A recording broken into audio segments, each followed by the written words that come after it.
પાવાગઢનો 5 જેટલો ભાગ જ ધરતીની બહાર છે અને તેનાથી 3 ગણો ધરતીમાં સમાયેલો છે, તેથી તે પાવાગઢ તરીકે ઓળખાયો.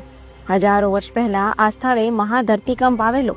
એમાંથી ફાટેલા જ્વાળામુખીમાંથી આ પાવાગઢના કાળા પથ્થરોવાળો ડુંગર અસ્તિત્વમાં આવ્યો.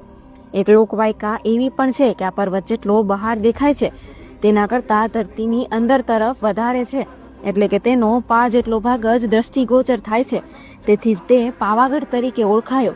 પુરાણકાળમાં મહર્ષિ વિશ્વામિત્ર આ પર્વતમાં વાસ કરતા હતા. આ પવિત્ર તપોભૂમિ પર ઉગ્ર તપશ્ચર્યા અને આરાધના કરીને બ્રહ્મર્ષિનું શ્રેષ્ઠ પદ સિદ્ધ કર્યું હતું. એવું પણ કહેવાય છે કે શ્રી કાલિકા માતાજીએ આપેલા નરવાણ મંત્રનું અનુષ્ઠાન કરીને વિશ્વામિત્રજી આ બ્રહ્મર્ષિનું પદ પામ્યા હોવાથી તેને ચિરંજીવી રાખવા આ રમણીય પર્વતના સૌથી ટોચના શિખર ઉપર તેમણે સ્વયં જગજનની માં ભવાની કાલિકા માતાજીની સ્થાપના કરી હતી.